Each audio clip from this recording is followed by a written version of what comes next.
The date was August 28, 1993, a quiet English day that would be disrupted by an event as unusual as it was sudden. The tranquil air of Oxfordshire, England, was pierced by the whirl of fire crews responding to an unexpected aviation incident at RAF Weston-on-the-Green. The culprit? A Soviet-styled Antonov An-28 twin turboprop, commissioned by the Royal Air Force Parachuting Club, with 17 parachutists and 2 Russian pilots on board. Not long after takeoff, a bizarre chain of events unfolds. An innocent attempt to retract the flaps triggers an improbable malfunction, robbing both engines of their life at the precise instant the flap lever was operated. With mere seconds to react, the Antonov's captain exerts an astoundingly composed flurry of piloting prowess, guiding the crippled bird to a safe landing spot in a nearby cornfield. No lives were lost, injuries were minimal, but the aircraft itself was inevitably written off. Such an incident gifted the UK's Air Accident Investigation Branch a uniquely rare opportunity, a first-hand investigation into a Soviet aircraft crash on their home soil, occurring in the still resonating echoes of the USSR's collapse. The unraveling account was as baffling as it was mysterious, from the hazy sequence that saw the An-28's unauthorized alteration for parachuting, to its simultaneous registration in 2 separate nations, and to the perplexing electrical malfunction which induced the crash. Built in 1916 at the height of World War I, RAF Weston-on-the-Green is a grass airstrip belonging to the Royal Air Force, located near the town of Bicester in Oxfordshire, England. No aircraft are based there today, but the field has long been used as a practice drop zone by the Parachute Training School out of nearby RAF Breise Norton, the United Kingdom's largest airbase. The airfield is also used for the same purpose by the Royal Air Force Sports Parachuting Association, or RAFSPA, which provides a framework for RAF members to engage in competitive and sport parachuting, as opposed to parachuting for military purposes. Although up-to-date information is hard to find, this was historically done using civilian aircraft either based at Weston-on-the-Green or hired from elsewhere. In late August 1993, RAFSPA intended to host a special parachuting event at RAF Weston-on-the-Green, for which the club required the services of an aircraft capable of operating out of the grass airstrip while carrying up to 17 parachutists, who would jump from airplane in flight. For these purposes, RAFSPA hired a company called Aviation Special Limited, which was to act as a broker between the club and the operator of a qualifying aircraft. However, Aviation Special was unable to find any aircraft in the United Kingdom that met RAFSPA's requirements and were available on the specified dates. Instead, Aviation Special began looking abroad, and through some sequence of events that remains unclear, they became aware of a Hungarian company called G92 Commerce that was conducting parachute jumps out of a Soviet-built Antonov An-28. The An-28 is a high-wing, twin turboprop aircraft with a distinctive double tail, capable of carrying up to 18 passengers or 1,750 kilograms of cargo. In terms of niche, its closest Western equivalents are probably the DHC-6 Twin Otter and the short Skyvan. The origins of the An-28 date back to the 1960s, when the Kiev-based Antonov Design Bureau first produced the An-14, which had a similar cockpit, wing, and fuselage cross-section. The An-14 first entered service in 1966, and 3 years later Antonov debuted the first An-28 prototype, which was essentially a stretched An-14 with better engines. However, a second prototype was not built until 1975, and in 1978 further delays were most likely incurred when it was decided to move production of the type to the PZL-Mielec factory in neighboring Poland. Mass production did not actually begin until 1983, the first Polish-built airframe didn't fly until 1984, and the type was finally certified by the USSR for civilian use only in 1986, fully 17 years after the first flight of the prototype.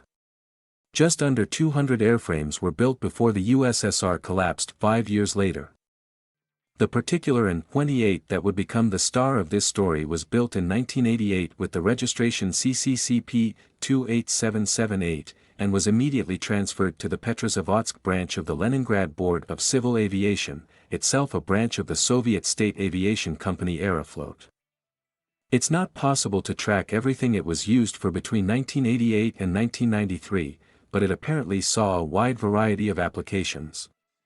Sometime in the late 1980s CCCP-28778 was transported by ship to Antarctica, where it was fitted with skis, assembled on site, and tested for use transporting people and goods between bases.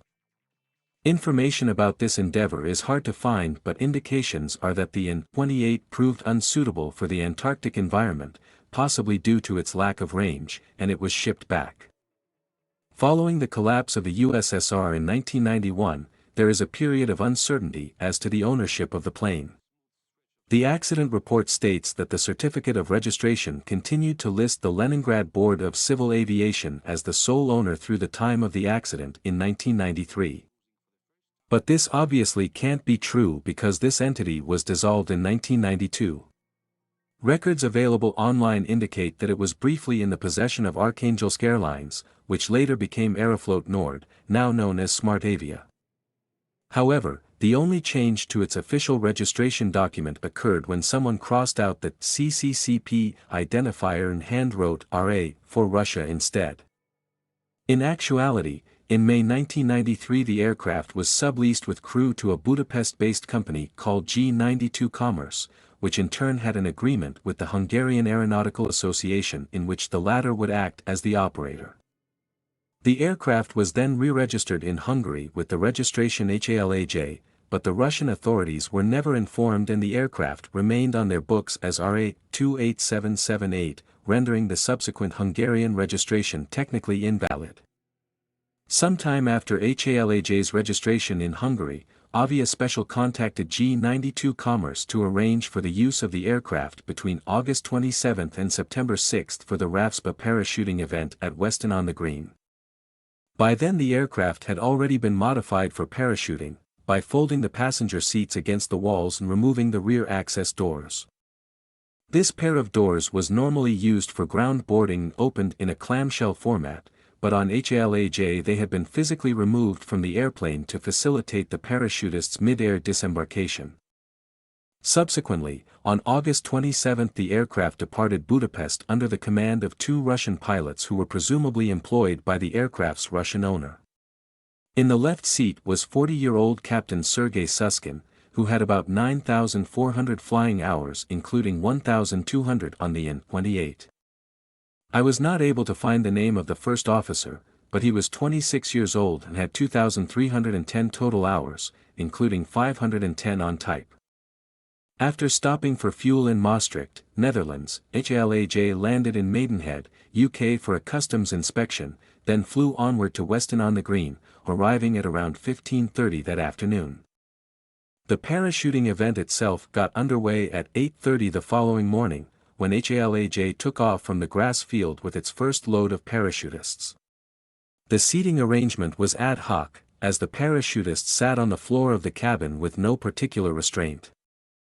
Some flights also included a parachute club official who observed the crew to confirm that they were following the provisions of the British Parachute Association Operations Manual. In each case, once everyone was on board, the aircraft would take off, climb out to the west, turn around, and cross back over the airfield heading north, at which time the parachutists would jump one after another through the An-28's rear access door.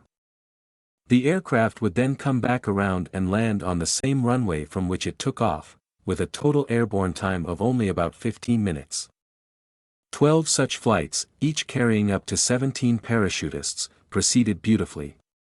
It was, of course, the unlucky 13th flight on which the real story began. With Captain Suskin at the controls and 17 people in the back, there was no observer this time. The aircraft departed the grass runway 36 as it had on each previous sortie, then began its regular climb. The after-takeoff checks on the An-28 were rather simple as the aircraft does not have retractable landing gear. The only significant configuration change required was to retract the flaps, which were extended on takeoff in order to boost lift at low speeds. Although a couple of intermediate positions were available, the pilots of HA-LAJ didn't need them. Instead, at around 500 feet above the ground, Suskin normally had his first officer move the flaps straight from the fully extended position to fully retracted, while he pitched down to increase speed. Although most aircraft this size have a fully mechanical flap lever, on the An-28 this would have been done using an electric flap switch. Indeed, just as they had already done 12 times that day, at 500 feet Susskind called for flaps up, and the first officer reached for the electric flap switch, cycling it 3 times in rapid succession to bring the flaps all the way back to the fully retracted position. It was at that moment, just as the flaps started retracting, that all hell broke loose. To understand what happened at that precise moment, we need to go back to basics, starting with electrical systems, that is, not just the An-28's electrical system, but any battery-powered electrical system. That's because, when you get down to it, the system that, for instance, retracts the An-28's flaps is not fundamentally different from a basic circuit that you might build in a grade school science class. In any such setup, negatively charged electrons want to flow from the negative end of the battery to the positive end, so if you connect those two ends to one another with a conductive material, such as a wire, you will complete a circuit, through which the electrons will flow as a current. Various fun devices can then be added to this circuit in order to put the electrons to work as they pass by. A light bulb would be the classic example. However, as the constructors of early telegraph systems discovered, when building a very large circuit it takes a lot of wire to bring the electrons all the way from the battery to the place where you want them to do work, and then all the way back again afterward. Fortunately, those early pioneers of the telegraph discovered that you don't need the return wire as long as the end of the outbound wire and the corresponding terminal of the power source, in our case a battery, are connected to the same physical object, which for telegraph lines was the planet Earth itself. That's why we call this technique grounding. On moving vehicles, including both cars and aircraft, it's obviously not possible to connect electrical circuits through the physical ground. Instead, circuits on such vehicles are grounded via the vehicle chassis. Therefore, when a particular circuit is energized, the electrons will flow from the battery, down the wire to the device in question, and thence into the chassis, through which the electrons are conducted straight back to the opposite terminal of the battery, which is also connected to the chassis, *. Should this critical connection between the wire and the chassis be disrupted, the circuit will become ungrounded, and the current will seek other routes back to the opposite terminal, which might be through your body if you simultaneously touched the chassis and the end of the ungrounded wire, so don't do that. On the An-28, the electrically actuated flap system drew power from a 27-volt battery. Moving the electric flap switch to any of its various positions would complete a circuit, causing current to flow from the battery and through the flap operating solenoids in the manner corresponding to the selected position. This current would then go to ground via a terminal block called a 6x1, which served as a common endpoint for a number of different wires from several circuits. After reaching the A6x1 terminal block, the normal current path was through one of two wires, called M01 and M02 respectively, which both connected to a single, grounding screw. This screw was in turn attached to the aircraft chassis, allowing the current to enter the chassis and return to the opposite terminal of the battery. However, the flaps were not the only system connected to ground via terminal block A6x1. The other major system utilizing this terminal block was the An-28's propeller autofeather mechanism. As I've discussed in many previous articles, the propellers on turboprop aircraft have adjustable blade pitch. When the edges of the blades are in line with the propeller's plane of rotation, they don't take any bite out of the air, they will spin freely with little resistance. Increasing the angle of the blades will cause them to start taking a bigger bite out of the air, forcing air backward to generate thrust. But if the blade angle increases so far that the edges of the blades are perpendicular to the plane of rotation, then the propeller will no longer be able to force any air backward, and thrust again drops to zero. This is known as the feathered position, see above. If a turboprop engine were to fail in flight, the turbine would stop powering the propeller. If the blades are still angled to produce thrust, then instead of the blades taking a bite out of the air, the oncoming air will start to take a bite out of the blades, so to speak, driving the propeller, and thus the turbine, in reverse.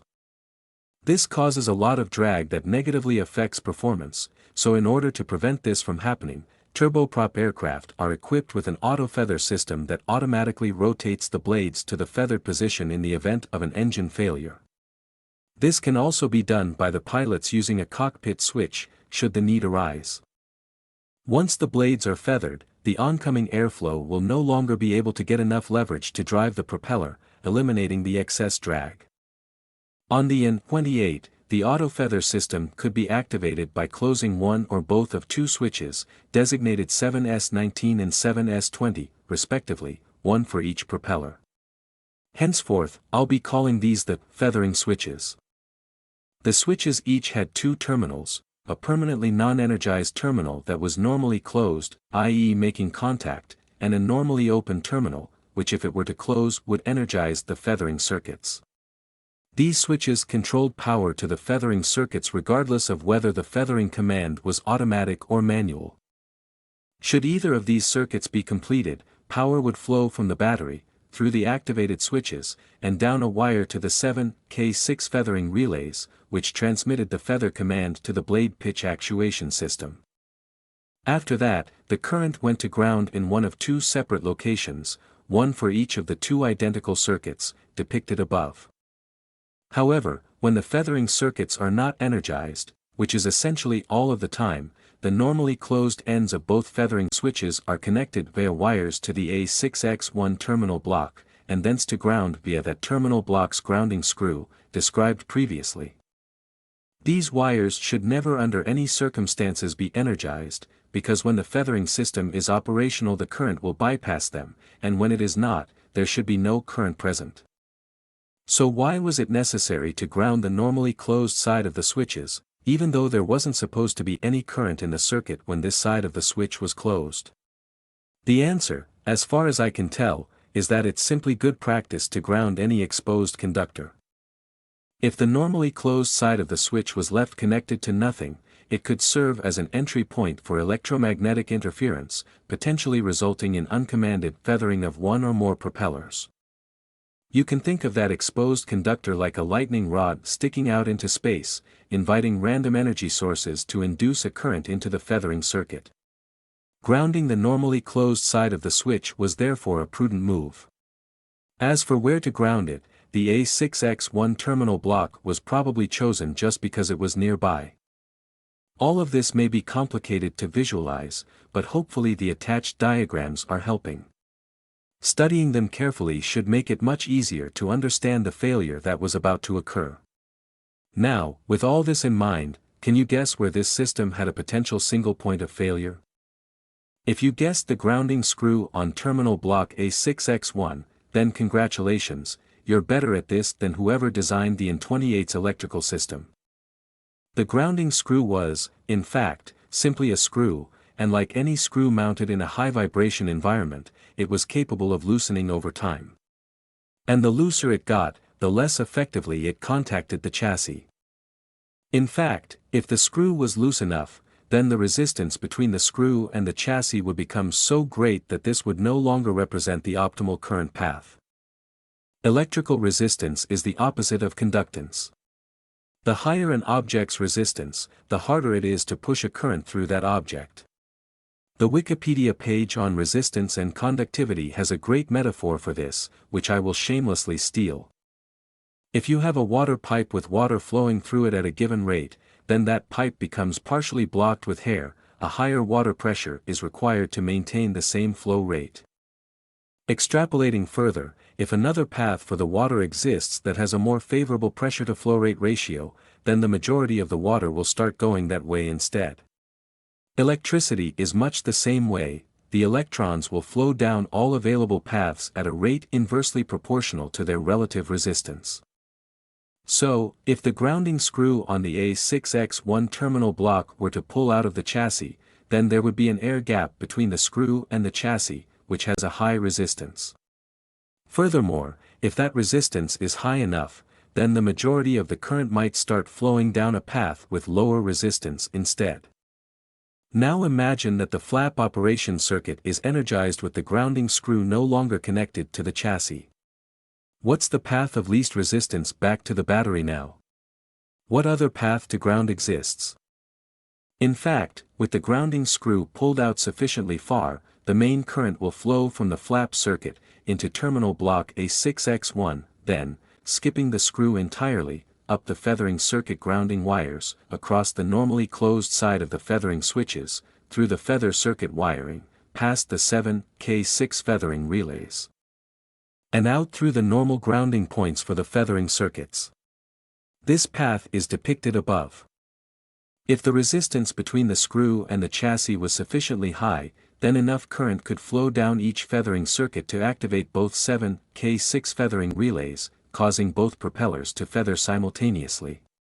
This is in fact what happened as the pilots of HA-LAJ retracted the flaps at 500 feet on their 13th parachuting flight.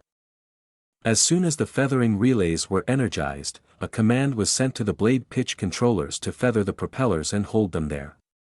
Then, because the propellers provide no thrust when feathered, the An-28's engine failure detection system detected a loss of thrust in both engines, causing a number of knock-on effects.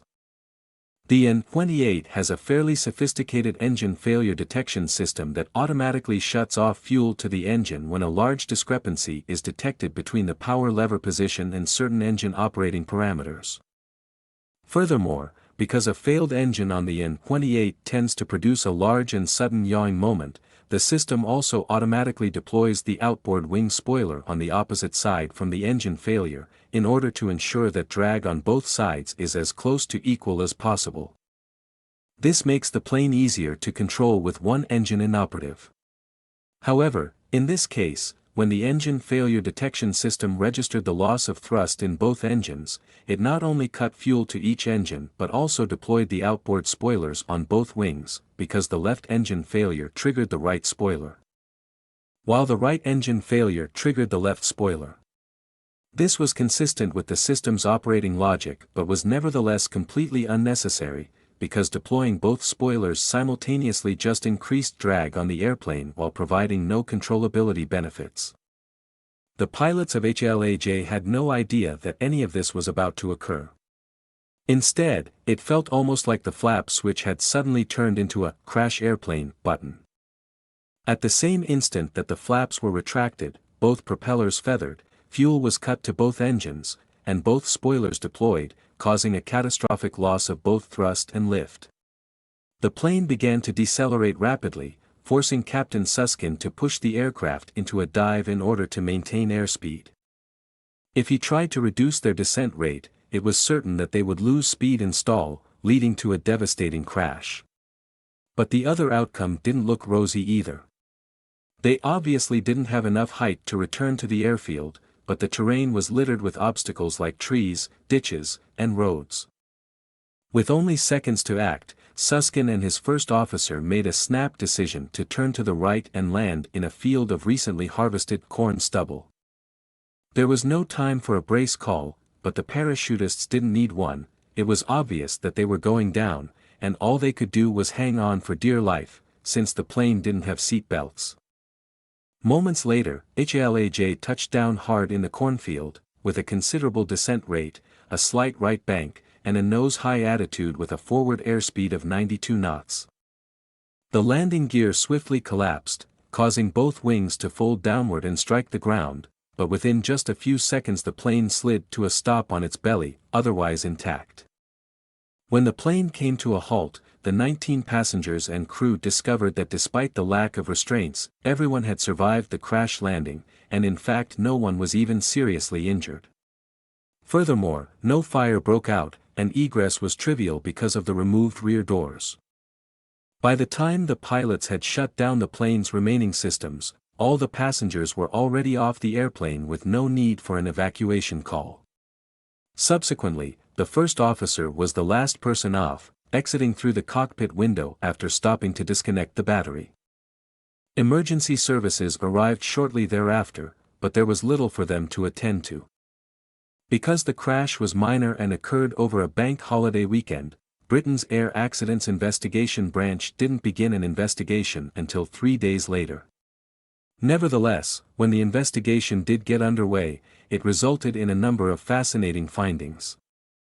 Although both pilots had already returned to Russia by the time the AAIB got there, investigators were able to obtain statements from both through the Russian Department of Air Transport, in which they described how the propellers feathered, the engines shut down, and the spoilers deployed when they attempted to retract the flaps. The deployment of the spoilers and feathering of the propellers was confirmed not only by the condition of the wreckage, but by a photograph of the airplane in flight, taken shortly before impact by a nearby witness. My understanding is that this photo remains the property of the photographer and has not been released. Because the An-28 was designed in the Soviet Union, and because Russia had inherited the USSR's obligations, investigators from Russia participated in the inquiry, and in fact they were the first to identify a possible mechanism by which the pilot's command to retract the flaps could have triggered the observed failures. Their suspicions were subsequently proven right when on-scene measurements by the AAIB detected elevated electrical resistance when the flap operating circuit was energized. Subsequently, the grounding screw connecting terminal block A6X1 to the chassis was found loose, having unscrewed itself slowly over time. Meanwhile, the AAIB began to uncover a number of facts that raised questions about why HA-LAJ was allowed to fly parachutists at Weston-on-the-Green in the first place.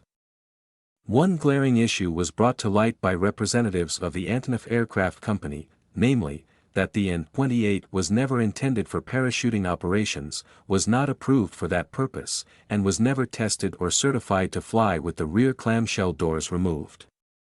Representatives of the Russian Department of Air Transport expressed the same views. This contradicted the plane's Hungarian airworthiness certificate, which stated that HA-LAJ was approved for flight in that configuration. In fact, the operation of the aircraft without the rear doors so alarmed the representatives of Antonov that the final report on the accident describes their statements against the practice as categorical and emphatic. Elaborating further, Antonov personnel told the AAIB that the An-28 had never been tested for adverse strength, metal fatigue, or flight characteristics without the doors, and that in their view turbulence with the doors removed could result in structural damage to the airplane. However, investigators also wrote that Antonov was strongly opposed to accepting any liability, which does make one wonder how much of this response was out of genuine concern, and how much was an attempt to deflect responsibility for the design decisions that caused the crash, which I'll cover in more detail in a moment.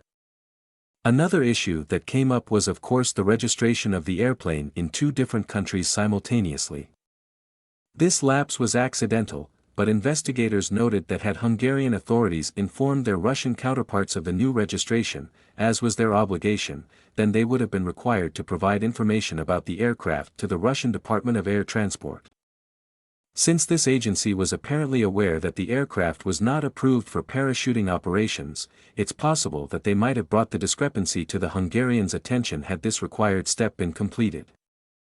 Lastly, and perhaps most importantly, investigators also examined the process by which HA-LAJ was granted permission to fly in the United Kingdom. Under UK law at the time, in order to hire a foreign aircraft to perform aerial work, including parachuting, it was necessary to apply for explicit approval from the Department of Transportation. After demonstrating that no UK-based company could perform the work in question, the Civil Aviation Authority's Safety Regulation Group Operating Standards Division was required to verify, among other items, that the aircraft was currently being used for the specified type of work in its home country, that the crew were competent and qualified, and that there was a parachute operations supplement to the flight manual. Submission of the aircraft's certificate of airworthiness and the certificate of the operating company were also required. In the case of HA-LAJ, there was no question about the competence of the crew or the presence of the correct documents, and the aircraft had previously conducted parachuting flights in Hungary, so the permit was issued. However, the CAA failed to discover that the An-28 was not approved for parachuting operations, because there was no requirement to consult the manufacturer as long as HA-LAJ's certificate of airworthiness indicated such an approval, which it did. The AAIB was therefore concerned that the verification process had become a rubber stamp, causing discrepancies to be missed. In a worst-case scenario, it might even have been possible for an applicant to hoodwink the CAA simply by inserting false approvals into the submitted documentation. As a result, the AAIB recommended that the CAA Safety Regulation Group consider checking directly with the states of design, manufacture, and registry of aircraft from the former USSR before giving them permits for aerial work in the UK, in order to verify the documentation. However, perhaps the most interesting part of the AAIB's report on the accident was its analysis of the design of the An-28's electrical system. Unsurprisingly, the AAIB wrote that the use of a common grounding point for several systems, whose failure could cause the uncommanded shutdown of both engines, was not sound design philosophy. Some consolidation of grounding points is desirable in order to reduce the number of stray currents flowing through the aircraft chassis, but care must be taken to ensure that single points of failure are not created. The ideal configuration would have been to isolate the safety-critical auto-feather circuit from all other systems by grounding the normally closed side of the feather switches at a separate location. Alternatively, devices called reverse current diodes could have been installed on the wires connecting the normally closed sides of the feather switches to the terminal block. A reverse current diode ensures that current can only flow in one direction, which in this case would be from the switches to ground, while preventing current flow from ground to the switches. The AAIB pointed out, rather incredulously, that use of reverse current diodes on aircraft had been the standard means of protecting critical systems from stray currents since the 1950s. The accident aircraft did have some reverse current diodes in certain locations, but investigators observed that their use was not systematic. It's also worth mentioning an issue that I previously discussed in my article on Capital Airlines Flight 20, namely, the isolation of the auto-feathering systems for each engine, so that only one propeller may feather at a time. Isolating these systems has been standard since the late 1950s, so I would presume that the An-28 had some sort of interlock that should prevent both propellers from auto-feathering simultaneously. The AAIB's diagram of the An-28's feathering switches shows a feature that might be an interlock, although it's not labeled. If so, then the interlock appears to function by ensuring that the remaining switch cannot activate if one switch is active already. This design would have been fine, except that in this accident scenario it was rendered useless, because the current entered the feathering circuits through the normally closed side of the switches, energizing the feathering relays without either switch ever activating. Although the AAIB didn't have access to the personnel involved in the An-28's design and manufacturing process, they were able to examine Antonov's original design drawings, which contained interesting differences from how the plane was actually built. Whereas on the actual aircraft the two wires M01 and M02 connected the A6X1 terminal block to a common grounding screw, the original drawings depicted these wires connecting to separate grounding screws. The intention presumably was that if one screw failed, the systems attached to A6X1 would remain safely grounded via the other. However, the AAIB pointed out that while two grounding screws were better than one, this was still far from an ideal solution because there was no way to detect if one screw was no longer grounding correctly. This condition could therefore persist indefinitely until the second screw also failed, causing an accident anyway. In its final report, the AAIB wrote that widely used design principles for identifying common failure modes should have revealed the potential hazard. Investigators pointed out that common failure mode analysis techniques had been used in the West since the 1950s, and more complex fault tree analyses since the 1960s. The fact that the AAIB took the time to mention these dates underscores the investigators' apparent confusion over how such a blatant design flaw could have made it into an aircraft that entered service only in 1986. Investigators wrote that they didn't know what failure analysis techniques were in use in the USSR when the An-28 was designed, but that in any case such techniques evidently were not applied to the system in question, or if they were, then it was certainly before the decision to reduce the number of grounding screws on terminal block A6X1 from 2 to 1. The fact that the original design drawings included two separate grounding screws indicated that Antonov engineers were aware of the need for redundancy in this area, even though their solution was suboptimal. That this design was changed prior to production, apparently without any further analysis, may have been symptomatic of the way aircraft design and manufacturing were organized in the Soviet Union. Although Antonov today is an independent company that designs and builds its own aircraft, under the USSR it was a design bureau, which was responsible for the aircraft design phase only. The AAIB report mentions that once the drawings left Antonov's headquarters in Kiev, the Design Bureau ceased to have total control over the production standard, because the production engineering and assembly phases were handled by different organizations within a minister-level umbrella. That meant that the engineers responsible for building Soviet aircraft often had limited communication with the engineers responsible for designing them. In contrast, a traditionally organized Western manufacturer such as Boeing has design and production engineers under the same roof. Production of many components may be outsourced, but Boeing and its suppliers sign contracts stipulating the specifications of the systems being produced, and the supplier must inform Boeing of any intent to deviate from those specifications if they want to avoid being sued. Such safeguards are obviously imperfect, but the Soviet Union lacked even these. As a result, Soviet planes were more likely to suffer from design flaws introduced at the production stage, which is a problem I previously discussed in my article on LOT Polish Airlines flights 007 and 5055. The An-28 would have been particularly vulnerable to this type of mistake due to its abnormally long and uneven development process. In 1993, the aviation industry in the West still had little knowledge of most Soviet aircraft types, and the strengths and weaknesses of those types were not widely known there.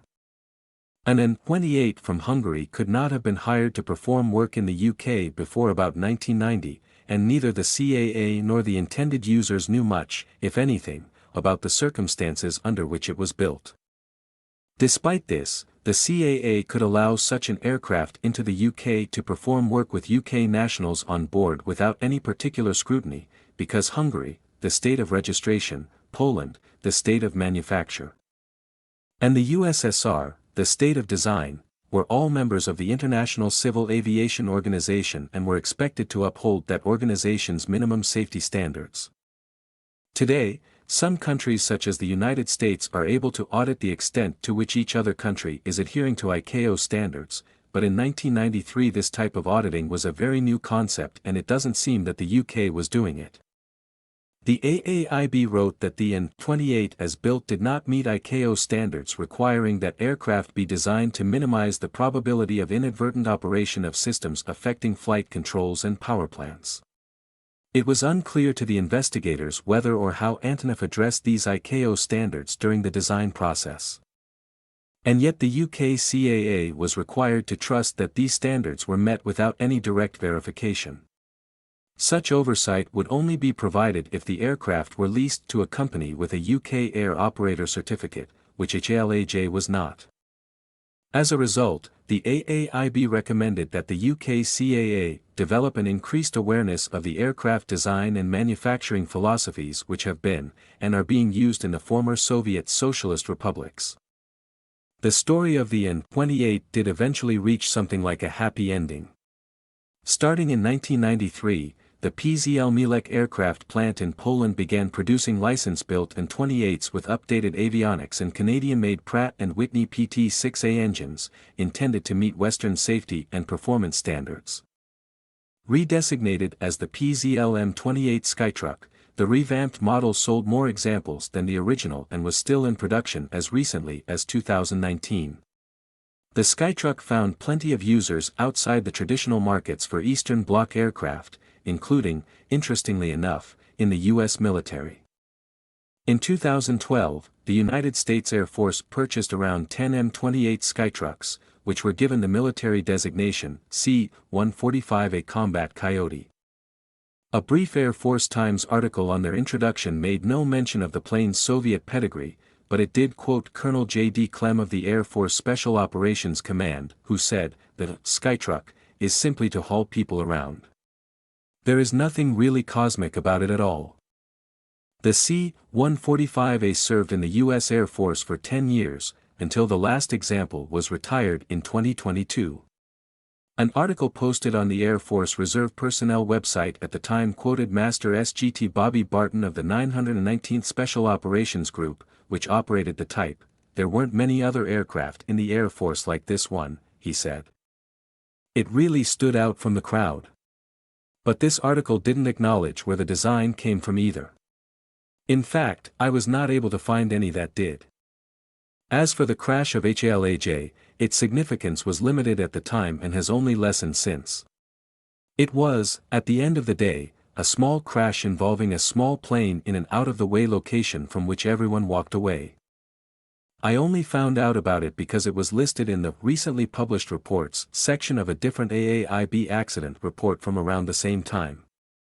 And yet the more I read, the more interesting the story became, from the background of the airplane to its head-scratching design flaws to the outlandish failure that caused it to crash. From the language in their report, it's possible to surmise that the AAIB investigators had much the same reaction. How often did they get to investigate the crash of an Antonov on British soil? Certainly not every day. Often I end these stories with some kind of lesson, but this time I don't think I will.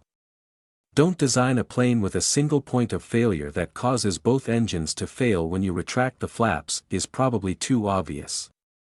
And ultimately the reason I wrote this article is because I thought the story was worth sharing for its own sake. So I hope, having read all of this, that you agree. As we wind down this intricate tale of aviation mystery, we would like to take a moment to reflect and to extend our gratitude to each and every one of you. Your curiosity, your unwavering attention, and most importantly, your time have inspired us to delve deeper, to question further, and to strive toward unraveling the truths of these complex narratives. In the process of recounting these tales fraught with human errors and mechanical mishaps, we recognize that we too may falter. Mistakes, discrepancies, or omissions are an unavoidable part of any endeavor, and this endeavor is no different. So, from all of us here, thank you for your understanding and patience, for joining us in our pursuit of knowledge, and for embarking on this journey with us. Your ongoing support fuels our spirit, and your engagement continually shapes and enhances our narrative. We hope that we have brought some new insights to light, and we invite you to continue with us on this riveting adventure through aviation's darkest hours. With gratitude and dedication, we look forward to our next exploration. Until then, remain inquisitive, stay cautious, and continue seeking truth in the world around you. From the team here, thank you and see you soon.